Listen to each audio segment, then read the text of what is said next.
Hello, আত্মা নমস্তে। Welcome to blue pearl, the seat of the soul. আমি একটা ওয়ার্কশপ এবং ক্লাস আপনাদের জন্য নিয়েছিলাম। সেখানে অধিকাংশ লোকই আমাকে অনুরোধ করেছিলেন যে ল্যাঙ্গুয়েজ কোনো একটা প্রবলেম হচ্ছে, হয়তো বাংলা কিংবা হিন্দিতে বললে একটু সুবিধে হতো ইংলিশের সঙ্গে। তো সেই অনুরোধ অনুযায়ী আমি আজকে আপনাদেরকে টোটাল যে এনার্জি থেরাপির ব্যাপারটা সেটা বাংলা এবং হিন্দিতে বোঝানোর চেষ্টা করছি। এনার্জি কি? ফার্স্ট অফ অল সেটা হচ্ছে আমাদের বডিতে যে 11 মেজর চক্র থাকে, 11টা মেজর চক্র থাকে এবং বেশ কিছু মাইনর চক্রস থাকে। সেগুলো একবার অ্যান্টি ক্লকওয়াইজ এবং একবার ক্লকওয়াইজ ঘুরতে থাকে সাইমালটেনিয়াসলি। তার ফলে কি হয়, কতগুলো এনার্জি রেডিয়েশন বেরোতে থাকে তার থেকে। এই যে রেডিয়েশনটা বেরোচ্ছে বা এনার্জি ফ্লোটা বেরোচ্ছে, সেটা আমাদের একটা আউটার লেভেল মানে এনার্জি বডি ক্রিয়েট করে আমাদের ফিজিক্যাল বডির বাইরে। একটা হচ্ছে ইনার অরা, যেটা কিনা এই লেংথের মধ্যে থাকে নর্মাল ওয়েতে, সেটাকে আমরা বলি ইনার অরা, এবং এটা কিন্তু ফিজিক্যাল যে স্ট্রাকচার আছে আমাদের সেই অনুযায়ী থাকে। আরেকটা হচ্ছে আমাদের আউটার অরা, যেটা কিনা এতটা দূর পর্যন্ত থাকে, মানে কন্টামিনেশন ইজ পসিবল। তো এতটা দূর পর্যন্ত থাকে এবং সেটা হয় ডিমের আকারে এইভাবে শরীরের বাইরে। প্রথমে আগে অসুখ বা যাই হোক, মেন্টাল ইলনেস এবং ফিজিক্যাল ইলনেস যাই থাকুক, সেটা কিন্তু আগে আমাদের পেনিট্রেট করে আমাদের এনার্জি বডিতে মানে অরাতে। তারপর সেটাকে আমরা যখন ইগনোর করতে থাকি কোনো রকম মেজার নিই না, তখন কিন্তু সেটা আমাদের ফিজিক্যাল বডিতে প্রপারলি পেনিট্রেট করে এবং যার ফলে আমরা অসুস্থ বোধ করি এবং ওষুধ খেতে বাধ্য হই। এবারে আমার কথা হচ্ছে, আমাদের বক্তব্য যে prevention is better then cure. তো মেডিসিন ইউজ না করে কিভাবে আমি আমার সেলফ হিলিং করতে পারি, নিজেকে সব সময় হিল কিভাবে রাখবো, তার জন্য প্রথমেই বলা উচিত যে আমরা নিজেকে কিভাবে ক্লেন্স করব। সকালবেলা ঘুম থেকে উঠে আমাদের লাইফস্টাইলটা কিরকম হওয়া উচিত সেটা একটু বলে নিই। সকালবেলা ঘুম থেকে উঠে অবশ্যই আমরা যে ব্রিদিং এক্সারসাইজগুলো করব, তার মধ্যে তো একটা আপনার থাকছে বেলি ব্রিথ, যেটা কিনা আমরা পেট দিয়ে মানে বেলি দিয়ে ব্রিথ করব। যখন ইনহেল করব পেট বাইরে আসবে, যখন এক্সহেল করব পেট ভেতরে ঢুকবে এবং বেশ কিছুক্ষণ আমরা সেটাকে হোল্ড করে রাখবো। ইনহেল করার পরে 6 কাউন্ট করে আমরা হোল্ড করে রাখবো, যাতে অক্সিজেনটা খুব ভালোভাবে আমার শরীরের ভেতরে কাজ করবার একটা টাইম পায়। আর এক্সহেল করার পরেও আমি ব্রিথটাকে হোল্ড করে রাখবো, যাতে করে কিনা আমার টোটালি বডি থেকে টোটাল যে ইউজড আপ এনার্জিগুলো সেগুলো প্রপারলি বেরিয়ে যেতে পারে। Okay, this is the one process, number 1। Number 2, আমরা প্রাণায়াম জানি সবাই কিভাবে করতে হয়। সবাই জানি যে প্রাণায়ামের প্রসেসটা ঠিক কি আছে। Starting with the right nose, মানে ডান দিকের নাক দিয়ে আমরা শুরু করব। Inhale and exhale with the opposite nose, and again inhale with that nose, right? So this is the proper process of pranayam. আমরা যখন এখন প্রাণায়াম করব তখন একটা থট প্রভোক করে করব। কেমন? একটা চিন্তা দেব, একটা থট দেব। যখন আমরা ইনহেল করব সমস্ত পজিটিভিটি গুলোকে নেব, মানে positive thought, positive emotions, confidence আর যা যা কিছু পজিটিভ আপনার জীবনে মনে হচ্ছে আপনার ক্ষেত্রে সেগুলো নেব। এমনকি বেটার ফ্রেশ এনার্জি যেটা সুস্থ রাখছে।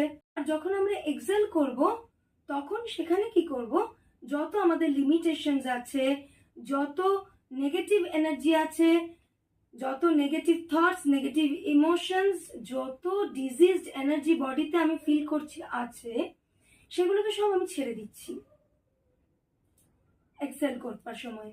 তাহলে কি হচ্ছে, এটার একটা ক্লেনজিং ওয়ে নাম্বার 1।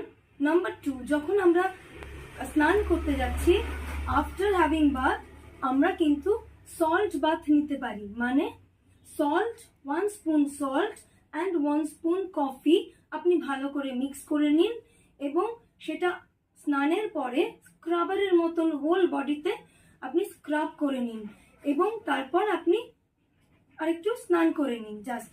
এবং তখন স্ক্রাবার যখন ইউজ করবেন তখন আপনি এই থটটাই দেবেন যে আপনার শরীর থেকে, আপনার মাইন্ড থেকে, আপনার সোল থেকে যত নেগেটিভিটি আছে, সেটা নেগেটিভ থট হতে পারে, সেটা নেগেটিভ ডিজিজ এনার্জি হতে পারে, এনিথিং। এমনকি যদি কারো ক্ষেত্রে মনে হয় যে কোনো ব্ল্যাক ম্যাজিক্যাল এফেক্ট আমি ফিল করছি আমার উপরে করা হয়েছে, তাহলে সেই black magical effect you can also remove using this salt scrubber, okay, salt bath। এটা হচ্ছে নাম্বার 2।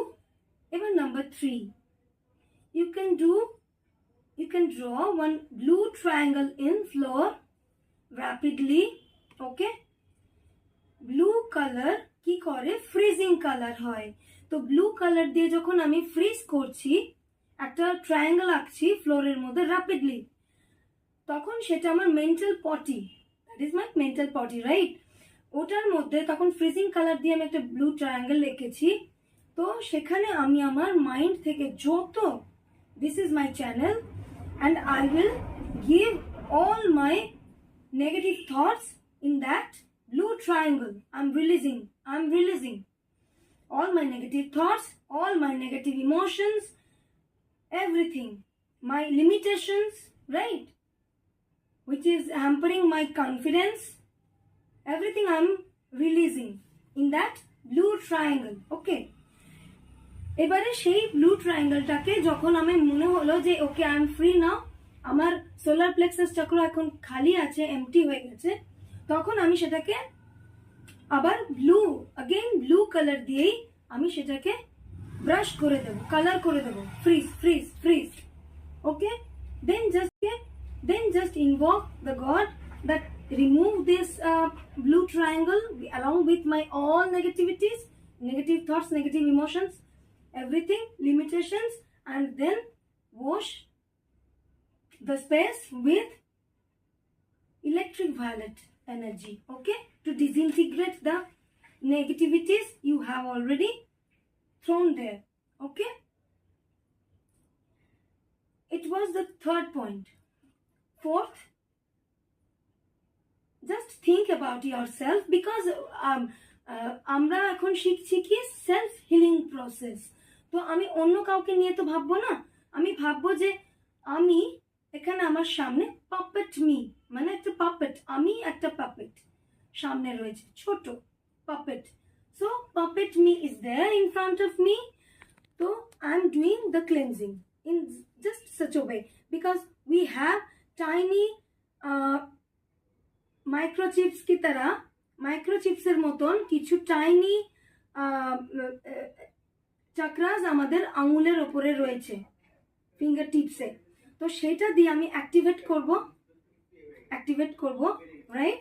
দেন জাস্ট ইউজ, একদম মাঝখান দিয়ে নিচ্ছি, throw in a, just prepare one salt and water bowl and just clean in this way, 1, and your ear level, 2, and your shoulder level, 3, and the body shape, inner aura, body shape, right, 4th step, and just reverse the puppet, okay। So this is back side of my puppet, okay, back knee, okay। So back side থেকে আবার আমরা clean করব, একদম spine ধরে, যে মাঝখানের অংশটা করব সেটা হচ্ছে স্পাইন ধরে আমরা করছি, মাথা থেকে, তারপরে কানের পাশ দিয়ে করছি, তারপরে শোল্ডার লেন্থ ধরে করলাম, তারপরে আমাদের বডি শেপ অনুযায়ী আমাদের ইনার অরা ধরে আমরা করলাম, ঠিক আছে। এই প্রসেসটা যদি আমরা 10 টাইমস এভরিডে করি, তো আমাদের অরা ক্লিন থাকবে এমন ভাবে যে কোনো পেনিট্রেট যদি কিছু আমাদের অরাতে করেও থাকে তাহলে সেটাও রিমুভড হয়ে যাবে, তো ফিজিক্যাল বডিতে পেনিট্রেট করতেই পারবে না। This is the fact. So prevention is better then cure. Why should we have medicines and medicines every day, হ্যাঁ না? তাহলে এটা গেল আমাদের ফোর্থ স্টেপ। এইভাবেই আমরা নিজেদেরকে আগে ক্লিন করে নেব, ঠিক আছে? এবারে মানে এটা কিন্তু স্নান করতে যাবার আগে আমরা এই ক্লিনজিং প্রসেসগুলো করে নেব। হ্যাঁ, সল্ট বাথটা অবভিয়াসলি আফটার হ্যাভিং বাথ আপনাকে করতে হবে।